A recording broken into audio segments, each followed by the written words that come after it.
आज के क्लास में हम लोग शुरुआत करने जा रहे हैं अपने क्लास 7 के साइंस में एक और नया चैप्टर का नाम है एसिड्स बेसिस एंड सॉल्ट्स। ये हमारे क्लास 7 के साइंस में चैप्टर नंबर 5 है।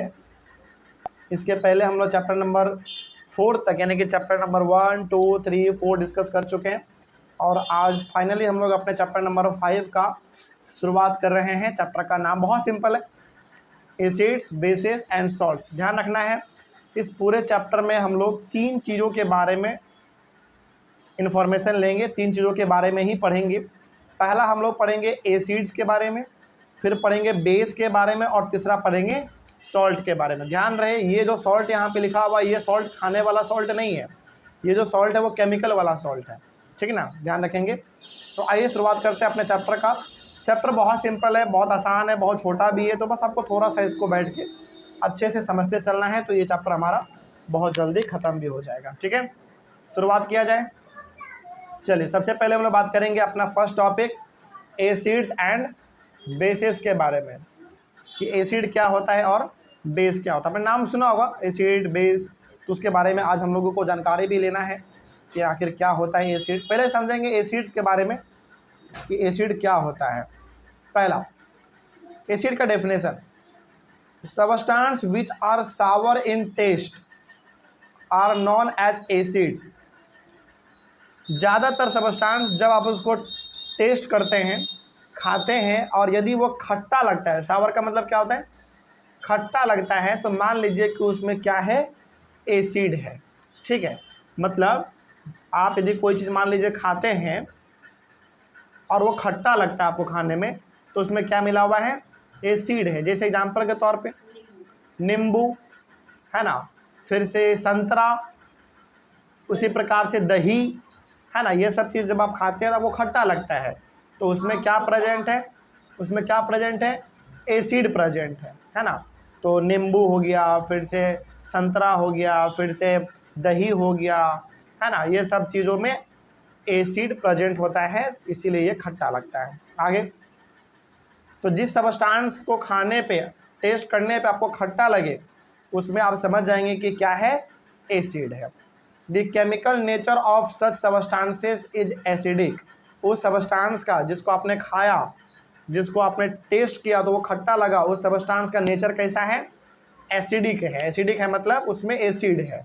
ठीक है, फॉर एग्जाम्पल के तौर पे, जो वही एग्जाम्पल जो हम लोगों ने अभी लिया था, कर्ड यानी कि दही, लेमन यानी कि लेमन जूस यानी कि नींबू का जूस है ना, ऑरेंज जूस, ये सब कैसा लगता है आपको खाने में, खट्टा लगता है, सावर लगता है। तो इसमें क्या प्रेजेंट होगा बताइए, फिर एसिड प्रेजेंट होगा, है ना। उसी प्रकार से it is sour in taste, और ये सब चीज़ हमारा टेस्ट में कैसा लगेगा, सावर लगेगा यानी कि खट्टा लगेगा।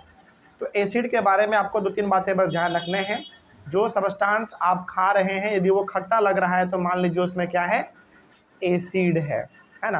एग्जाम्पल आप इसका दे सकते हैं, नींबू, संतरा, दही, ये सब हम लोग एग्जाम्पल में रख सकते हैं। तो एसिड कैसा होता है, नेचर में खट्टा होता है। ठीक है, अगला हम लोग बात करेंगे बेस के बारे में। ये बेस क्या होता है, आइए थोड़ा सा इसके बारे में ही बात कर लेते हैं।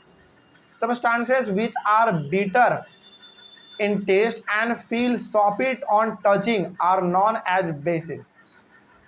सबस्टेंसेस विच आर बीटर मतलब ऐसा सबस्टेंस, मतलब आप कुछ खाओ और आपको कड़वा लगे। बीटर का मतलब क्या होता है, कड़वा।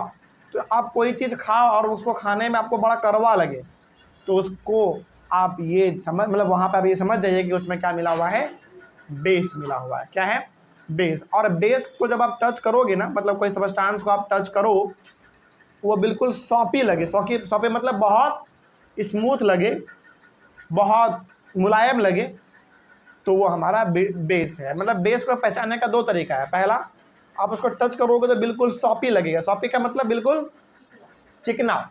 जब आप साबुन को टच करते हैं तो कितना चिकना लगता है, बिल्कुल सॉफ्ट लगता है ना।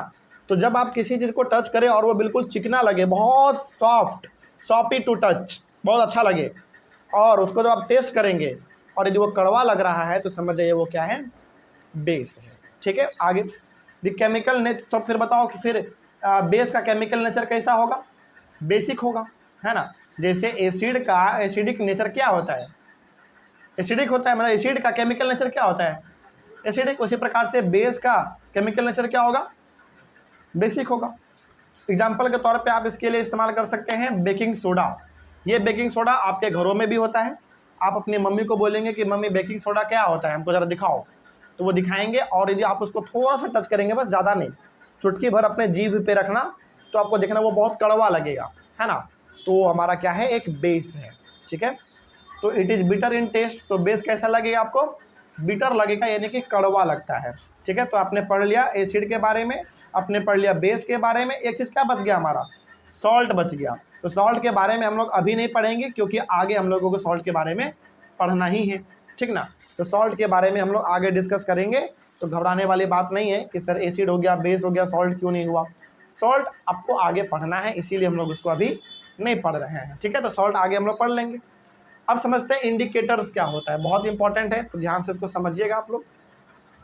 Special type of substances are use to test whether a substance is acidic और basic. These substances are known as indicators. देखिए, मान लीजिए सपोज करिए आपके पास 2 गिलास है, मतलब आप इसको ऐसे समझो सिंपल सा, आपके पास 2 गिलास है, एक गिलास में घोला हुआ है एसिड और दूसरे गिलास में घोला हुआ है बेस, है ना। और आपको बोला गया कि आप पीछे घूमो, और इस गिलास को क्या कर दिया गया, चेंज कर दिया गया, होता है ना, इसको इधर कर देना, उसको उधर कर देना। मतलब आप खड़े हैं और आपको पीछे मुड़ने के लिए बोल दिया गया, और आपके पास क्या है, सिंपल समझिए, इमेजिन करना बस, ठीक है। आपके सामने 2 गिलास है, एक में रखा हुआ है एसिड, एक में रखा हुआ है बेस, लिक्विड फॉर्म में, और आपको बोला गया कि तुम पीछे घूमो, और गिलास को क्या कर दिया गया, बदल दिया गया, इधर इसको इधर कर दिया, इसको इधर कर दिया, लेफ्ट राइट ऐसे करके घुमा के उसको, मतलब आपको कंफ्यूज कर दिया गया। और आपको बोला जाएगा कि अब बताओ इसमें एसिड कौन है और कौन बेस है, बिना टेस्ट किए।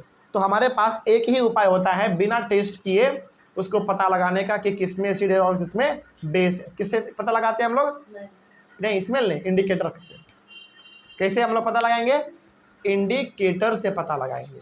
कोई डाउट इसमें, स्मेल से भी पता लगाते हैं, लेकिन सबसे पहला क्या है हमारा, इंडिकेटर का इस्तेमाल करेंगे। और स्मेल भी हमारा एक इंडिकेटर में ही आता है, जिसको हम लोग बाद में डिस्कस कर लेंगे, बताएंगे, डिस्कस करेंगे, समझा क्या बात। तो इंडिकेट जैसे मतलब आपको बोला जाएगा कि बताओ किस ग्लास में एसिड है और किस ग्लास में बेस है। कंडीशन ये है कि आपको टेस्ट नहीं करना है, क्योंकि आप टेस्ट करोगे खट्टा लगेगा तो वो आप बता दोगे कि ये खट्टा लग रहा है मतलब एसिड है, कड़वा लग रहा है मतलब बेस है। तो बिना टेस्ट किए आपको बोला जाएगा बताओ इसमें एसिड कौन है और कौन बेस है। तो उस समय आप इस्तेमाल करते हैं इंडिकेटर का। इंडिकेटर एक सबस्टांस होता है जो कि इस्तेमाल करेंगे आप तो वो इंडिकेट कर देगा कि किस में एसिड है और किस में बेस है। अब फिर आपके मन में सवाल होगा कि सर वो कैसे इंडिकेट करेगा, ऐसा उसमें क्या होगा जिससे हम लोग देख के बता देंगे कि एसिड है और ये बेस है। तो उसके बारे में भी हम लोग अभी डिस्कस करेंगे। देखो होता क्या है, तो इंडिकेटर समझ में आया क्या होता है। तो इंडिकेटर ऐसा सबस्टांस होता है जो बिना टेस्ट किए, यदि आप इंडिकेटर का इस्तेमाल करते हैं तो वो आपको बता देगा कि किस में एसिड है और किस में बेस है। तो इंडिकेटर आपको बेसिकली एसिड का बेस का पता लगाने में मदद करता है, बिना उसको टेस्ट किए, बिना उसको जीभ पे रखे। तो the indicators change their colour when added to a solution containing an acid और अ बेसिक सबस्टांस। तो इंडिकेटर क्या करता है ना, यदि आप उस इंडिकेटर को एसिड में डालोगे उसका रंग कुछ और हो जाएगा, बेस में डालोगे उसका रंग कुछ और हो जाएगा। तो अलग अलग ग्लास में जब आप उस इंडिकेटर को डालोगे तो उसका रंग अलग अलग हो जाएगा। तो वो आपको बता देगा कि अच्छा ये रंग हुआ मतलब इसमें एसिड है, ये रंग हुआ मतलब इसमें बेस है। अब कौन सा रंग होगा तो एसिड होगा, कौन सा रंग होगा तो बेस होगा, ये हम लोग आगे डिस्कस करने वाले हैं। तो घबराने वाली बात बिल्कुल भी नहीं है। तो सिंपल सा ध्यान रखना है, इंडिकेटर एक ऐसा सबस्टांस होता है जो आपको ये बताने में मदद करता है कि किस में एसिड है और किस में बेस है। कैसे बताएगा, इंडिकेटर अपना रंग चेंज कर लेता है ना। एसिड में डालोगे इंडिकेटर का रंग कुछ और हो जाएगा, बेस में डालोगे इंडिकेटर का रंग कुछ और हो जाएगा। तो बेस में रंग कुछ और हो जा रहा है, एसिड में रंग कुछ और हो जा रहा है। इस हिसाब से आप बता पाएंगे कि किस में एसिड है और किस में बेस है। ठीक है, आगे बढ़ते हैं। Turmeric, litmus, China rose plates, जिसको हम लोग गुड़हल भी कहते हैं हिंदी में, etcetera are some of the naturally occurring indicators. तो टर्मरिक जिसको हम लोग हल्दी बोलते हैं, litmus, China rose petals, sorry plate हमने बोल दिया था क्या, सॉरी प्लेट नहीं होगा, पेटल्स, ओके। तो turmeric, litmus, China rose petals, ये सब क्या है, ऐसे इंडिकेटर हैं जो नेचुरली पाया जाता है हमारे इन्वायरमेंट में, इसको हम लोग बनाते नहीं हैं, ये नेचुरली पाया जाता है और इनका इस्तेमाल करके हम लोग किस में एसिड है किस में बेस है ये आसानी से पता लगा सकते हैं, ठीक है। तो इसको हम लोग आगे डिस्कस करेंगे। अगला ही टॉपिक हमारा होने वाला है नेचुरल इंडिकेटर्स अराउंड अस, तो जिसको हम लोग अपने अगले क्लास में डिस्कस करेंगे। लेकिन फिलहाल बताइए क्या इंडिकेटर आपको समझ में आया क्या होता है? इंडिकेटर बेसिकली ऐसा सबस्टांस है जो कि आपको बताएगा कि किस में एसिड है और किस में बेस है। कैसे बताएगा? इंडिकेटर अपना रंग बदल के, एसिड में उसको डालोगे कुछ और रंग हो जाएगा, बेस में डालोगे कुछ और रंग हो जाएगा। तो नेचुरली अकरिंग इंडिकेटर जो है यानी कि जो अपने आप आपको इन्वायरमेंट में मिल जाएगा वो आपका टर्मरिक है, लिटमस है, चाइना रोज पेटल्स है, ये सब कुछ ऐसे इंडिकेटर हैं जो कि नेचुरली मिलता है। इसको हम लोग नहीं बनाते हैं, अपने आप ये नेचर में बनता रहता है, जिसका इस्तेमाल करके आप बता सकते हैं कि किधर एसिड है और किधर बेस है। तो नेक्स्ट टॉपिक हमारा होगा नेचुरल इंडिकेटर्स अराउंड अस, जिसको अगले क्लास में डिस्कस करेंगे। तब तक के लिए thank you very much. Next topic discuss करना है हम लोगों को नेचुरल इंडिकेटर्स अराउंड अस। पिछले क्लास में हम लोगों ने डिस्कस किया था अपना पहला टॉपिक का नाम था एसिड्स एंड बेसिस, जिसके अंदर एसिड क्या होता है ये हम लोग जान चुके थे, उसका क्या बेसिक प्रॉपर्टी वगैरह है ये भी हम लोग जान चुके थे, बेस क्या होता है ये भी जान चुके थे और बेस का क्या बेसिक प्रॉपर्टी है ये भी हम लोग जान चुके थे। उसके बाद हम लोगों ने समझा था कि इंडिकेटर्स क्या होता है ना। तो इंडिकेटर्स बेसिकली ऐसा सबस्टांस होता है जो ये बताता है आपको कि किसी भी चीज़ में रखा हुआ वो एसिड है या बेस है। जैसे हमने आपको एग्जांपल दिया था कि मान लीजिए आपके सामने दो ग्लास है और एक ग्लास में एसिड है और एक ग्लास में बेस है, उसको बिना टेस्ट करके आपको बताना है कि एसिड किस में है और बेस किस में है। तो उस चीज़ के लिए हम लोग इस्तेमाल करते हैं इंडिकेटर्स का, ये हम लोग डिस्कस कर चुके थे। तो कुछ नेचुरल इंडिकेटर्स का एग्जांपल हम लोग लिए हुए थे, जैसे turmeric, litmus, China rose petals है ना, जिसको हम लोग गुड़हल बोलते हैं। ये सब कुछ नेचुरली अकरिंग इंडिकेटर्स हैं। तो यही टॉपिक हम लोग का अगला भी रहेगा, नेचुरल इंडिकेटर्स अराउंड अस, मतलब ऐसे इंडिकेटर्स के बारे में हम लोग डिस्कस करेंगे जो कि नेचुरली पाया जाता है, नेचर में अपने आप पाया जाता है, उसको बनाने में हमारा कोई रोल नहीं होता है, ठीक है। तो आइए थोड़ा इसके बारे में थोड़ा डिस्कस करते हैं कि नेचुरल इंडिकेटर्स क्या है। पहला जो नेचुरल इंडिकेटर है जो हमारे आसपास पाया जाता है, जिसको बनाने में हमारा कोई योगदान नहीं है ह्यूमन बींग्स का, उसको हम लोग कहते हैं लिटमस, ठीक है। तो लिटमस क्या है? नेचुरल डाई है। ये क्या है देखते हैं इसके बारे में।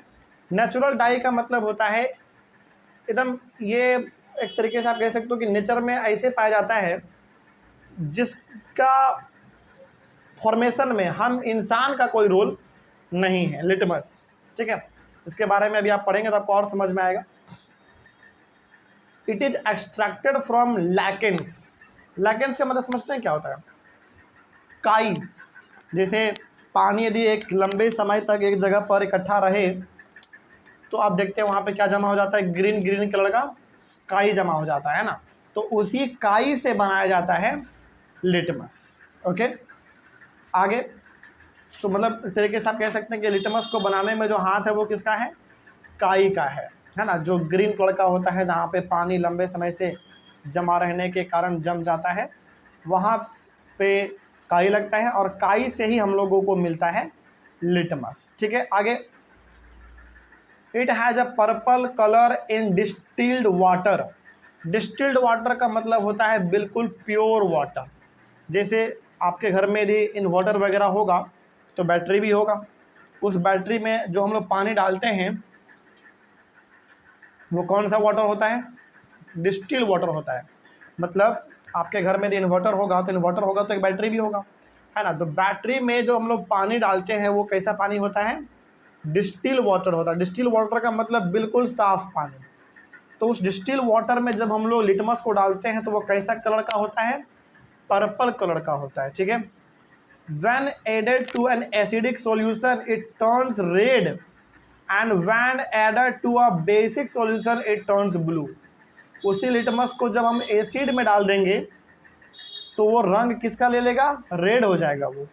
और उसी लिटमस को यदि हम बेस में डाल दें तो वो कैसा रंग ले लेगा, ब्लू रंग ले लेगा। तो ये कुछ पॉइंट है जो कि आपको याद रखना पड़ेगा, काफ़ी इंपॉर्टेंट है ये सारा पॉइंट। जैसे एग्जाम में आपसे पूछा जाएगा कि डिस्टिल वाटर में यदि लिटमस को डालेंगे तो उसका रंग कैसा होगा, पर्पल होगा। यदि एसिड में डाल देंगे लिटमस को तो कैसा कलर होगा, रेड हो जाएगा। बेस में डाल देंगे लिटमस को तो कैसा कलर होगा, ब्लू हो जाएगा, है ना। तो ये कुछ बातें हैं जो कि आपको याद रखने हैं। It is available in the form of a solution और in the form of strips of paper known as litmus paper. तो ये जो लिटमस मिलता है, हालांकि बनता तो लाइकेन से ही बनेगा, काई से ही बनता है, उसका योगदान होता है इसको बनाने में, लेकिन ये लिटमस दो प्रकार के फॉर्म में मिलेगा आपको मार्केट में। एक सॉल्यूशन के फॉर्म में मिल जाएगा, मतलब लिक्विड के फॉर्म में, और दूसरा मिल जाएगा ये स्ट्रिप के फॉर्म में, यानी कि पेपर के फॉर्म में, जिसको हम लोग कहते हैं लिटमस पेपर, है ना।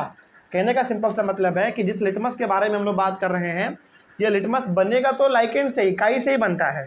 मतलब कि लाइकेन का, काई का इस्तेमाल हम लोग करते हैं लिटमस को बनाने के लिए। और ये लिटमस हमारे पास दो प्रकार से अवेलेबल होता है। मतलब कि लिटमस को यदि आप मार्केट में ढूंढने जाएंगे लेबोरेटरी वाले दुकान में, मतलब जहाँ पे सारे सामान वगैरह मिलते हैं लैब के, उस दुकान में जाएंगे तो आप बोलेंगे हमको लिटमस चाहिए, तो वो आपसे पूछेंगे कि कैसा लिटमस, सॉल्यूशन के फॉर्म में या पेपर के फॉर्म में। तो सॉल्यूशन के फॉर्म में बोलेंगे तो आपको लिक्विड दे देगा लिटमस का, है ना। और यदि आप बोलेंगे कि पेपर के फॉर्म में चाहिए, लिटमस पेपर चाहिए, तो फिर आपको पेपर देगा। और उस पेपर को जब आप डालेंगे डिस्टिल वाटर में तो उसका रंग हो जाएगा पर्पल। उसी पेपर को यदि आप डाल देंगे एसिड में तो हो जाएगा रेड, और उसी लिटमस पेपर को यदि आप डाल देंगे बेस में तो हो जाएगा ब्लू। तो कहने का मतलब है कि लिटमस हमारे पास दो प्रकार के फॉर्म में अवेलेबल है, एक पेपर के फॉर्म में और एक सॉल्यूशन के फॉर्म में, यानी कि लिक्विड के फॉर्म में। ठीक है, उसको जो पेपर के फॉर्म में है उसी को हम लोग कह देते हैं लिटमस पेपर। ठीक है, आगे generally it is available as red and blue litmus paper. तो मार्केट में यदि आप जाएंगे तो लिटमस पेपर आपको दो ही रंग का देखने को मिलेगा, या तो रेड मिलेगा या फिर ब्लू मिलेगा, सिंपल है। ठीक है, आगे अगला है हमारा न्यूट्रल सॉल्यूशन। क्या होता है उसको समझ लीजिए थोड़ा। The solutions which do not change the color of either red or blue litmus are known as neutral solution. These substances are neither acidic nor basic. जैसे मान लीजिए आपके पास ग्लास में एक ऐसा सॉल्यूशन है जिसमें ना ही एसिड का थोड़ा भी मात्रा है, ना ही उसमें बेस का मात्रा है। तो उस सॉल्यूशन में जब आप अपने लिटमस पेपर को डालेंगे तो उसका कलर किसी प्रकार का चेंज नहीं होगा, वो जैसा है वैसा ही रहेगा। तो उस प्रकार के सॉल्यूशन को हम लोग कहेंगे न्यूट्रल सॉल्यूशन। एक बार फिर से समझ लीजिए क्योंकि इंपॉर्टेंट है। न्यूट्रल सॉल्यूशन का मतलब होता है ऐसा सॉल्यूशन, ऐसा लिक्विड जिसमें आप यदि लिटमस पेपर को डालेंगे तो लिटमस पेपर का रंग चेंज नहीं होगा। क्यों नहीं चेंज होगा? क्योंकि उस सॉल्यूशन में ना ही एसिड का कुछ मात्रा है, ना ही बेस का मात्रा है। देखो लिटमस पेपर अपना रंग कब चेंज करेगा? जब उसको या तो एसिड मिलेगा या फिर बेस मिलेगा, तभी वो अपना रंग चेंज करेगा। लेकिन यदि ये रंग चेंज नहीं कर रहा है, इसका मतलब है कि उस सॉल्यूशन में ना ही एसिड है ना ही बेस है। तो फिर वो सॉल्यूशन कैसा है, यानी कि वो लिक्विड कैसा है? न्यूट्रल है। उसको हम लोग कह देते हैं न्यूट्रल सॉल्यूशन। क्या बोल देंगे? Neutral solution. जैसे एग्जाम्पल के तौर पे आपका वाटर, जो हम लोग पानी पीते हैं, वो कैसा सॉल्यूशन है? न्यूट्रल है। जैसे उस वाटर में, यानी कि पानी जो हम लोग पीते हैं, यदि आप उसमें लिटमस पेपर को डालेंगे उसका रंग कैसा भी नहीं होगा, बदलेगा ही नहीं, क्योंकि वो पानी जो हम लोग पीते हैं वो नॉर्मली कैसा होता है? न्यूट्रल होता है। ठीक ना, उसमें एसिड का भी मात्रा नहीं होता, बेस का भी नहीं होता। तो सिंपल सा ध्यान रखना है कि जो लिटमस है वो नेचुरल इंडिकेटर है। नेचुरल क्यों है? क्योंकि वो लाइकेन से बनता है, काई से बनता है। और काई क्या हम लोग बनाते हैं? नहीं, वो तो अपने आप पानी में बन जाता है हमारा। तो ये हो गया हमारा। और वो लिटमस हमारे पास जो कि एक नेचुरल इंडिकेटर है, दो फॉर्म में पाया जाएगा, एक सॉल्यूशन के फॉर्म में यानी कि लिक्विड के फॉर्म में, और दूसरा पेपर के फॉर्म में, जिसको हम लोग कह देते हैं लिटमस पेपर। तो जब आप लिटमस को या फिर लिटमस सॉल्यूशन को या फिर लिटमस पेपर को डिस्टिल वाटर में डालेंगे तो उसका रंग पर्पल रहेगा, एसिड में डालेंगे तो उसका रंग रेड हो जाएगा, और बेस में डालेंगे तो उसका रंग ब्लू हो जाएगा। ठीक है। और मार्केट में जनरली जो लिटमस पेपर आता है या फिर जो लिटमस सॉल्यूशन आता है, या तो वो रेड कलर का आएगा या फिर ब्लू कलर का आएगा। ठीक है, उसके बाद हम लोगों ने समझा न्यूट्रल सॉल्यूशन। न्यूट्रल सॉल्यूशन ऐसा सॉल्यूशन होता है, ऐसा लिक्विड होता है जिसमें ना ही एसिड का मात्रा होता है ना ही बेस का मात्रा होता है। इसीलिए जब आप इस न्यूट्रल सॉल्यूशन में लिटमस पेपर को डालेंगे तो उसका रंग भी चेंज नहीं होता है।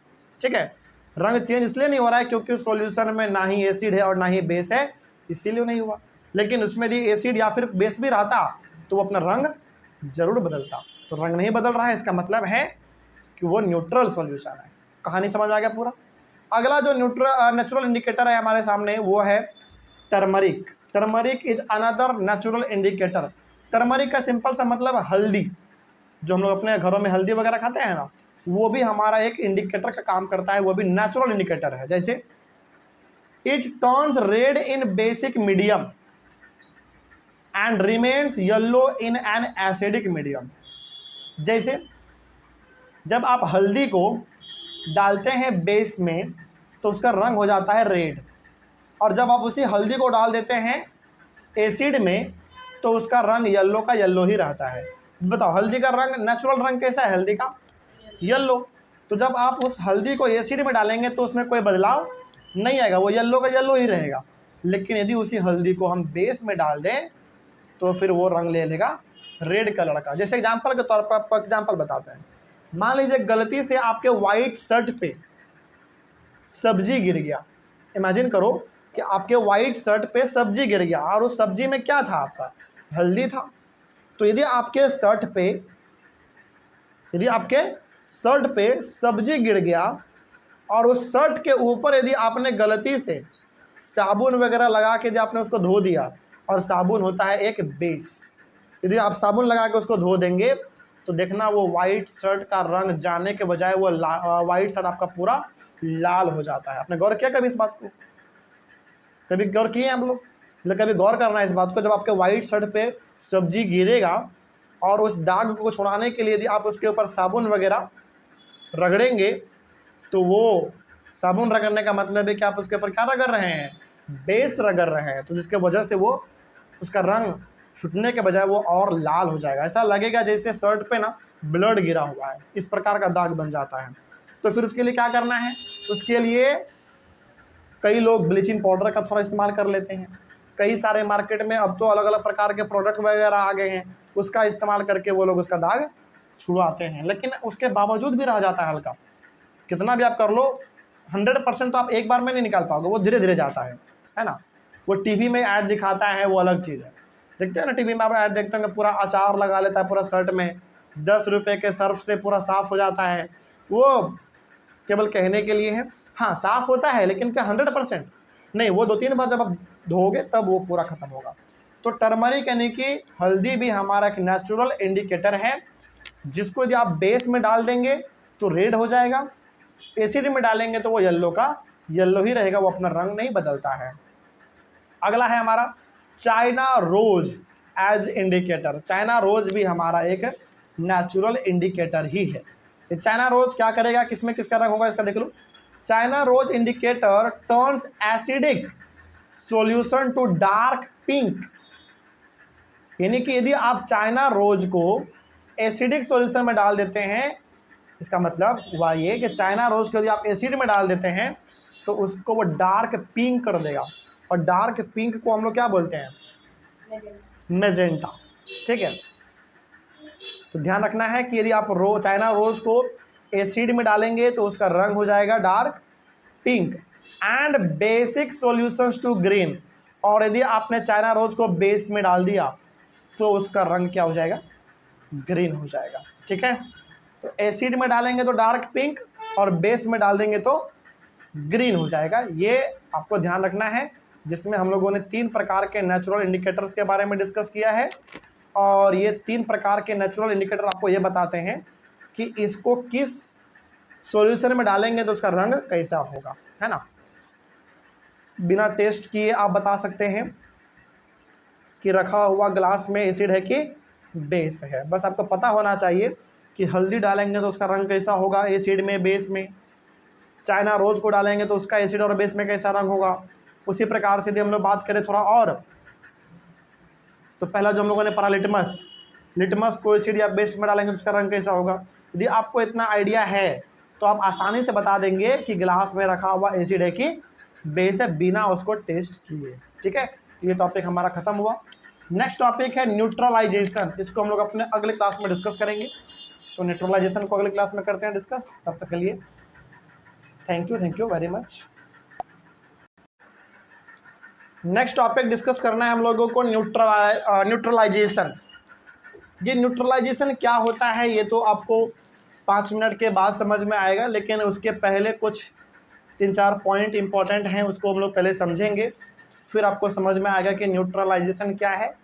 बेसिकली हम लोग समझेंगे न्यूट्रलाइजेशन रिएक्शन क्या होता है ना। टॉपिक का नाम भले ही न्यूट्रलाइजेशन है, लेकिन हम लोग को समझना क्या है, न्यूट्रलाइजेशन रिएक्शन। ठीक है ना, तो इसके बारे में हम लोग डिस्कस करेंगे कि आखिर न्यूट्रलाइजेशन रिएक्शन क्या होता है। तो पहले कुछ इंपॉर्टेंट बातें हैं उसके बारे में डिस्कस कर लेते हैं। पहला है फिनैप्थलीन। ये फिनैप्थलीन के बारे में क्या लिखा हुआ है देखते हैं। When this solution is basic, phenolphthalein gives a pink color. On the other hand, when this solution is acidic, it remains colorless. अब सवाल है कि फिनैप्थलीन सर क्या होता है। देखो, फिनैप्थलीन भी हमारा एक प्रकार का इंडिकेटर है, लेकिन ये नेचुरल इंडिकेटर नहीं है, ये मैनमेड इंडिकेटर है जिसको इंसान बनाते हैं। अब ये फिनैप्थलीन दिखता कैसा है, अच्छा आपको याद दिलाते हैं। आपने कभी ना कभी वो चीज़ देखा होगा, वो छोटा सा गोल रहता है, वाइट कलर का रहता है, पैकेट में आता है। जब भी उसको ज़्यादातर हम लोग इस्तेमाल करते हैं कपड़ों में डालने के लिए, है ना। आपके घर में मम्मी या फिर आपके बड़े बुजुर्ग कोई हैं, दादा दादी नानी, तो वो लोग इस्तेमाल करते थे पहले के ज़माने में। अब तो ये बहुत कम हो गया, अभी भी मिलता है लेकिन इस्तेमाल लोग बहुत कम करते हैं। फिनैप्थलीन में क्या होता है, वो छोटा सा गोली होता है, गोल कलर का होता है, वाइट कलर का होता है, और उसको जब आप सूंघोगे, स्मेल करोगे तो बड़ा अच्छा महकता है ना। उसको कपड़ों के बीच में डाल के छोड़ दिया जाता है, क्योंकि वैसा माना जाता है कि उससे कपड़ों में बदबू नहीं आता है। और जनरली हम लोग ऐसा किस कपड़े के साथ करते हैं, गर्म कपड़े के साथ, जाड़े वाले कपड़े के साथ, स्वेटर, मफलर, जैकेट, है ना, कंबल, तोशक, रजाई, इन सब चीज़ों के बीच में हम लोग एक फिनैप्थलीन का गोली डाल देते हैं और हमेशा के लिए उसको रख देते हैं। अगला बार जब जाड़ा आता है तब उसको बाहर निकालते हैं। तो उसी को हम लोग कहते हैं फिनैप्थलीन। बहुत सारे लोग इसको फिनाइल का गोटी भी कहता है ना, अलग अलग नामों से लोग पुकारते हैं। तो वही हमारा फिनैप्थलीन है। तो ये फिनैप्थलीन चूँकि वाइट होता है, तो इसके बारे में कुछ बातें हैं। जैसे लिखा हुआ है कि when this solution is basic, यदि आपके पास बेसिक सॉल्यूशन है, मतलब कि आपके पास एक ऐसा सॉल्यूशन है जो कि बेसिक है, और उसमें यदि आप फिनाइल का गोली डाल देंगे, फिनैप्थलीन गिव्स अ पिंक कलर। फिनैप्थलीन का जो कलर वाइट था वो कैसा हो जाएगा, पिंक हो जाएगा। On the other hand when the solution is acidic it remains colourless. और लेकिन यदि उसी फिनाइल के गोटी को हम एसिड में डाल देते हैं तो वो कलरलेस ही रहेगा। कलरलेस का मतलब होता है वाइट ही रहेगा। इसका मतलब आप ये कह सकते हैं कि फिनैप्थलीन गोली का कलर बेस में डालने पे हो जाता है पिंक, और एसिड में डालने में कोई रंग उस पर नहीं चढ़ता है, वो वाइट का वाइट ही रहता है। अब सवाल है कि सर फिनैप्थलीन हमारा कैसा इंडिकेटर है, फिर नेचुरल या आर्टिफिशियल? आर्टिफिशियल बोलो, मैनमेड बोलो, इसका मतलब है कि वो हम लोग बनाते हैं अपने से, लैब में, फैक्ट्री में बनता है वो, है ना। तो ये आर्टिफिशियल या फिर मैनमेड भी आप इसको कह सकते हैं। तो ध्यान रखना है कि फिनैप्थलीन का रंग बेस में हो जाता है पिंक, और एसिड में उसका रंग नहीं बदलता है, वो वाइट का वाइट ही रहता है। आगे, when an acidic solution is mixed with a basic solution both the solutions neutralise the effect of each other. अब आपको धीरे धीरे समझ में आएगा न्यूट्रलाइजेशन। अब देखिए होता क्या है, when an acidic solution is mixed with a basic solution, मतलब अब आप क्या कर रहे हैं, एक एसिड को बेस के साथ मिला रहे हैं, मतलब एसिड और बेस दोनों को आपस में मिला दे रहे हैं। Both the solutions neutralise the effect of each other, दोनों एक दूसरे के असर को, दोनों एक दूसरे के इफेक्ट को, या फिर आप इसको ऐसे कह सकते हैं कि दोनों एक दूसरे के प्रभाव को क्या कर देता है, खत्म कर देता है। मतलब एसिड बेस के इफेक्ट को खत्म कर देगा, और बेस एसिड के इफेक्ट को, यानी कि उसके प्रभाव को, उसके असर को ख़त्म कर देता है। तो बताइए क्या दोनों का दोनों फिर न्यूट्रल नहीं हो गया? जो बेसिक था वो बेसिक अब नहीं रहा, और जो एसिडिक था वो अब एसिडिक नहीं रहा, तो फिर क्या बन जाता है? न्यूट्रलाइज बन जाता है दोनों, और इसी को हम लोग कहते हैं न्यूट्रलाइजेशन। तो यदि आपसे कोई पूछे कि बताओ न्यूट्रलाइजेशन क्या है, तो सिंपल से बताना है, जब हम एक एसिड और बेस को ही आपस में मिला देते हैं, एक एसिड और एक बेस को जब हम आपस में मिला देते हैं तो दोनों एक दूसरे के इफेक्ट को ख़त्म कर देता है। जैसे एसिड के पास कैसा प्रॉपर्टी है? एसिडिक। बेस के पास बेसिक। लेकिन दोनों जब एक दूसरे के साथ मिक्स होता है, रिएक्ट करता है, तो दोनों एक दूसरे को प्रभाव को ख़त्म कर देता है। मतलब अब एसिड एसिड नहीं रहा और बेस बेस नहीं रहा, तो दोनों जब रहा ही नहीं तो उसको हम लोग क्या बोल देते हैं? न्यूट्रलाइजेशन बोलते हैं। मतलब दोनों क्या हो गया? न्यूट्रल हो गया, दोनों का असर खत्म हो गया। एसिड जो था वो अब एसिड नहीं रहा, जो बेस था वो बेस से नहीं रहा, तो दोनों एक दूसरे के इफेक्ट को, दोनों एक दूसरे के प्रभाव को, दोनों एक दूसरे के असर को खत्म कर देता है। अब जो बोल लो सब सही है। When an acid solution and a base solution are mixed in suitable amounts, both the acidic nature of the acid and the basic nature of the base are destroyed। वही यहाँ पे लिखा गया है कि एसिड और बेस दोनों को यदि बराबर मात्रा में ऐड कर दिया जाए तो दोनों का जो बेसिक प्रॉपर्टी है, जो बेसिक लक्षण है, वो क्या हो जाता है? ख़त्म हो जाता है। मतलब एसिड अब एसिड नहीं रहता है और बेस अब बेस नहीं रहता है, तो दोनों क्या बन गया? फिर न्यूट्रल हो गया। न्यूट्रलाइजेशन इसी को हम लोग कहते हैं। कहानी याद रहेगा तो ध्यान रहे। तो न्यूट्रलाइजेशन यदि आपसे कोई चलते फिरते पूछ ले तो सिंपल से बताना है कि न्यूट्रलाइजेशन का मतलब होता है कि हम एक मतलब एसिड और बेस को आपस में जब मिलाते हैं तो दोनों के असर को, दोनों एक दूसरे को क्या कर देता है? ख़त्म कर देता है। मतलब एसिड बेस को ख़त्म कर देगा और बेस एसिड को ख़त्म कर देगा, इसके वजह से दोनों हो जाता है न्यूट्रल। इसी को हम लोग कहते हैं न्यूट्रलाइजेशन। सिंपल है। आगे बढ़ते हैं। The resulting solution is neither acidic nor basic. तो जो रिजल्ट हमारे पास आएगा क्या वो एसिडिक होगा? नहीं, वो तो ख़त्म हो चुका। क्या बेसिक होगा? नहीं, वो भी ख़त्म हो चुका है। तो हमारे पास जो एक सॉल्यूशन आएगा वो एक न्यूट्रल सॉल्यूशन होगा। मतलब हाँ, मतलब उसमें न्यूट्रल होगा, ना ही उसमें एसिड है ना ही बेस है। इसी को हम लोग कहते हैं न्यूट्रलाइजेशन। अब थोड़ा सा गहराई में जान लेते हैं न्यूट्रलाइजेशन रिएक्शन को, जो कि यहाँ पे लिखा हुआ है। इसमें भी कुछ अलग बात नहीं है, वही बात है जो हमने कहा है। हाँ, एक दो पॉइंट एक्स्ट्रा आपको इसमें मिलेगा तो जानने को मिलेगा कुछ नया पॉइंट। देखते हैं क्या लिखा हुआ है। न्यूट्रलाइजेशन रिएक्शन क्या होता है? The reaction between an acid and a base is known as neutralisation reaction. मतलब जब आप एसिड और बेस को आपस में रिएक्ट करवाते हैं, दोनों का आपस में रिएक्शन करवाते हैं, इसी को हम लोग कहते हैं न्यूट्रलाइजेशन रिएक्शन। ठीक है। In neutralisation reaction heat is always produced और इवॉल्व। लेकिन एक चीज़ आपको इसमें जो देखने को मिलेगा वो ये कि जब आप एसिड और बेस को आपस में रिएक्ट करवाएंगे, आपस में दोनों का रिएक्शन करवाएंगे, तो सॉल्यूशन क्या हो जाएगा? गर्म हो जाता है। उससे क्या रिलीज होता है?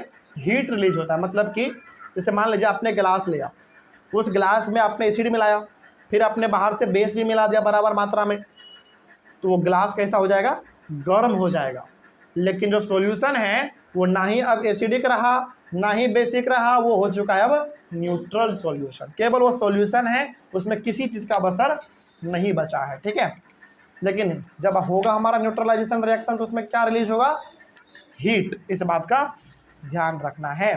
The evolved heat rises the temperature of the reaction mixture. मतलब वो हीट थोड़ा इतना ज़्यादा हो जाता है कि हमारा सॉल्यूशन मतलब सॉल्यूशन काफ़ी ज़्यादा गर्म हो जाता है। ठीक है। तो जब आप एसिड को बेस के साथ मिलाएंगे तो न्यूट्रलाइजेशन रिएक्शन कहलाएगा। जो सॉल्यूशन हमारा तैयार हुआ वो ना ही एसिडिक है ना ही बेसिक है, लेकिन उन दोनों में एक चीज़ जो कॉमन है, जब आप उस सॉल्यूशन को यानी कि अब आप जब उस गिलास को टच करेंगे तो कैसा महसूस होगा? आपको गर्म महसूस होगा, हीट महसूस होगा। ठीक है। आगे बात करते हैं। In neutralisation reaction a new substance is formed, this is called salt. अब आइए हम लोग डिस्कस करते हैं सॉल्ट के बारे में। याद कीजिए हमारा चैप्टर किस चीज़ के ऊपर था? एसिड, बेस और सॉल्ट। और आपको याद होगा पहले वाले क्लास में हम लोगों ने बस डिस्कस किया था एसिड के बारे में और बेस के बारे में, और हमने बताया था आपको कि सॉल्ट के बारे में यहाँ पे डिस्कस इसलिए नहीं कर रहे हैं क्योंकि सॉल्ट के बारे में आगे पढ़ना है। और सॉल्ट इतने आसानी से नहीं मिलता हम लोगों को, जितने आसानी से मार्केट में, मतलब जितने आसानी से आपने पढ़ लिया एसिड के बारे में, बेस के बारे में, क्या इतने आसानी से आपको सॉल्ट मिला क्या?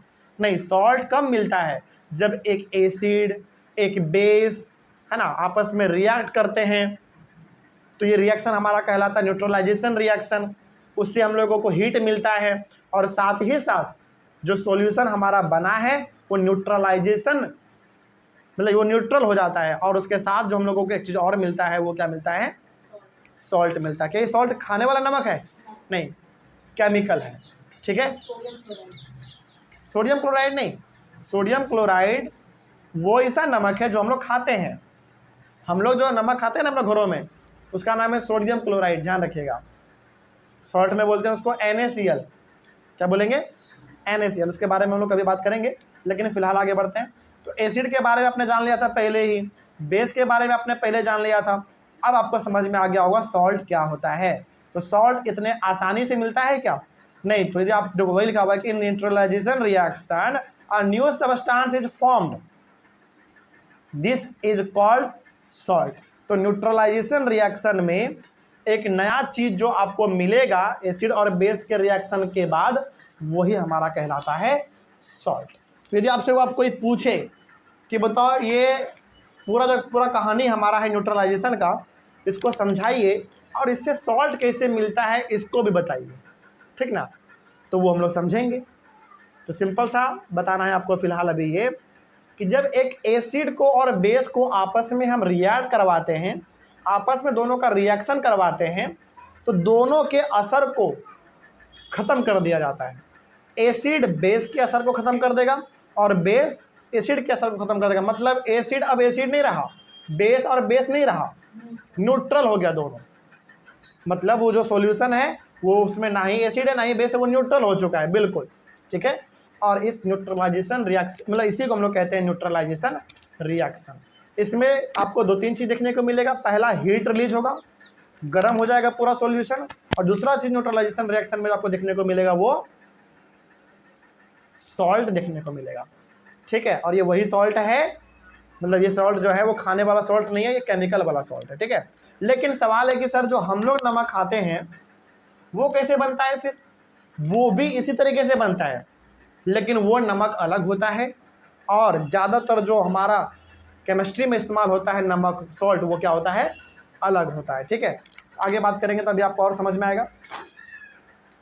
सॉल्ट में भी एसिडिक, बेसिक और न्यूट्रल इन नेचर। ध्यान रखना है, हमारे मार्केट में जो नमक आता है, हम लोग जो खाते हैं, वो कैसा नमक होता है? न्यूट्रल नमक। मतलब उसमें ना ही एसिड का मात्रा है और ना ही बेस का मात्रा है। लेकिन जो केमिकल वाला सॉल्ट होता है ना, किसी किसी सॉल्ट में एसिड का मात्रा होता है तो उसको हम लोग कह देते हैं एसिडिक सॉल्ट। किसी किसी सॉल्ट में बेस का मात्रा होता है तो हम लोग उसको कह देते हैं बेसिक सॉल्ट। लेकिन हम लोग जो नमक खाते हैं अपने घरों में, वो कैसा है? न्यूट्रल सॉल्ट है। ये बात ध्यान रहेगा। तो कोई यदि कोई यदि आपको कन्फ्यूज करे तो कन्फ्यूज होना नहीं है। एक बात बस ध्यान रखना है, इतना सिंपल सा बात ये है कि नमक 2 प्रकार का हो, मतलब नमक 3 प्रकार का हो सकता है। एक नमक न्यूट्रल नमक होगा, और न्यूट्रल नमक वो नमक होगा जो नमक हम लोग इस्तेमाल करते हैं, उसमें ना ही एसिड होता है और ना ही बेस होता है। तो ये हमारा न्यूट्रल नमक हो गया। दूसरा नमक, दूसरा सॉल्ट एसिडिक होता है, जो है तो सॉल्ट लेकिन उसमें मात्रा किसका है? ज़्यादा एसिड का, तो उसको हम लोग कह देते हैं एसिडिक सॉल्ट। सवाल है क्या इसका इस्तेमाल हम लोग करते हैं? नहीं, इसका इस्तेमाल रिएक्शन में होता है, लैब में इसका इस्तेमाल किया जाता है रिसर्च पर्पज़ के लिए, क्योंकि ये क्या एक तरीके से केमिकल है। उसी प्रकार से जो तीसरा टाइप है सॉल्ट का, वो कैसा है? Basic salt. इसका मतलब है कि वो सॉल्ट ही है लेकिन उसमें मात्रा किसका है? ज़्यादा बेस का है। फिर सवाल वही है, क्या इसको भी हम लोग इस्तेमाल करते हैं? नहीं करते हैं। इसका भी इस्तेमाल कहाँ होता है? लैब में, रिसर्च पर्पज़ के लिए। तो ओवरऑल हम आपको ये समझाना चाह रहे हैं कि सॉल्ट न्यूट्रल ही हम लोग इस्तेमाल करते हैं बस खाने के लिए। बाकी एसिडिक सॉल्ट, बेसिक सॉल्ट, इनका हम लोग इस्तेमाल नहीं करते। एक्सपेरिमेंट वगैरह के लिए करते हैं, रिएक्शन वगैरह के लिए हम लोग करते हैं। लेकिन नमक यानी कि सॉल्ट कितने प्रकार के होंगे? 3 प्रकार का। न्यूट्रल जो हम लोग इस्तेमाल करते हैं, एसिडिक सॉल्ट और बेसिक सॉल्ट जो कि एसिडिक और बेसिक लैब में इस्तेमाल होता है रिसर्च पर्पज़ के लिए, और रिएक्शन वगैरह करने के लिए, ठीक है। तो वही यहाँ पे लिखा हुआ था कि सॉल्ट में बी एसिडिक, बेसिक और न्यूट्रल। यही वो न्यूट्रल सॉल्ट है जिसका इस्तेमाल हम लोग करते हैं, लेकिन एसिडिक और बेसिक सॉल्ट का इस्तेमाल हम लोग नहीं करते हैं। आगे, salt and water are produced in this process with the evolution of heat. तो जब आप न्यूट्रलाइजेशन रिएक्शन करते हैं तो एक मिलेगा आपको सॉल्ट और दूसरा चीज़ क्या मिलेगा, हीट मिलेगा। सॉल्ट मिलेगा, हीट मिलेगा, एक चीज़ आपको और मिलेगा, वाटर, ठीक है। क्या हीट का कोई फॉर्मूला होता है क्या? नहीं, इसीलिए यहाँ पे फॉर्मूला में नहीं दिया गया है। तो यहाँ पे एक बार समझ लो क्या मिलेगा, एसिड प्लस बेस, यानी कि जब आप एसिड को बेस के साथ रिएक्ट करवाएंगे तो जो पहला चीज़ हमको मिलेगा वो एक सॉल्ट मिलेगा, वाटर मिलेगा, और वो जो सॉल्यूशन है वो कैसा बन चुका होगा, गर्म बन चुका होगा, है ना। एक एग्जांपल नीचे है, इस एग्जांपल को याद रखिएगा क्योंकि एग्जाम में आता है, give an example of neutralisation reaction. तो वहाँ पे आपको एग्जांपल देना पड़ेगा, जैसे HCl, ये हमारा कहलाता है हाइड्रोक्लोरिक एसिड, मतलब ये एक एसिड है, ठीक है। अच्छा, यहाँ पे L ना कैपिटल लिखा गया, इसको आप स्मॉल कर लीजिएगा। जो यहाँ पे L है वो स्मॉल l होता है, ठीक है। ये हमारा एसिड हो गया। NaOH, ये क्या है, सोडियम हाइड्रोक्साइड, इसको हम लोग कहते हैं सोडियम, मतलब इसको हम लोग कहते हैं HCl को क्या बोलेंगे, हाइड्रोजन क्लोराइड। हाइड्रोजन, ये जो HCl आप देख रहे हैं इसका फुल फॉर्म क्या है, हाइड्रोजन क्लोराइड। और यहाँ जो आप देख रहे हैं NaOH, इसका फुल फॉर्म क्या है, सोडियम हाइड्रोक्साइड। क्या बोलोगे, सोडियम हाइड्रोक्साइड। तो ये क्या है, एक बेस है। HCl एसिड हो गया, NaOH बेस हो गया। तो जब एसिड और बेस आपस में रिएक्ट कर रहा है तो क्या बन रहा है, NaCl, सोडियम क्लोराइड बोलते हैं इसका। फुल फॉर्म क्या है NaCl का, सोडियम क्लोराइड, और बनेगा हमारा वाटर, हाइड्रोजन ऑक्साइड, ठीक है। ये हमारा वाटर कहलाएगा, ये वाटर का फॉर्मूला है। लेकिन इसके साथ जो एक चीज़ और मिलेगा आपको, वो शीशा, वो ग्लास क्या हो चुका होगा पूरी, जिसमें आप ये रिएक्शन करवा रहे हैं वो क्या होगा, पूरी तरीके से गर्म हो चुका होगा। लेकिन हीट का कोई फॉर्मूला नहीं होता, इसलिए हमने यहाँ पे बगल में नहीं लिखा, लेकिन ऊपर वाले ब्रैकेट में हमने लिखा है हीट इज इवॉल्व। तो हीट तो होगा ही हमारा, कोई दिक्कत नहीं, इसमें पूरा कहानी समझ में आ गया। तो न्यूट्रलाइजेशन टॉपिक जो है काफ़ी इंपॉर्टेंट है, ये आपको इसमें समझ में आ गया होगा। एक बार फटाक से रिवाइज करवा देते हैं। न्यूट्रलाइजेशन रिएक्शन में आपने पढ़ा पहले फिनाप्थलीन के बारे में।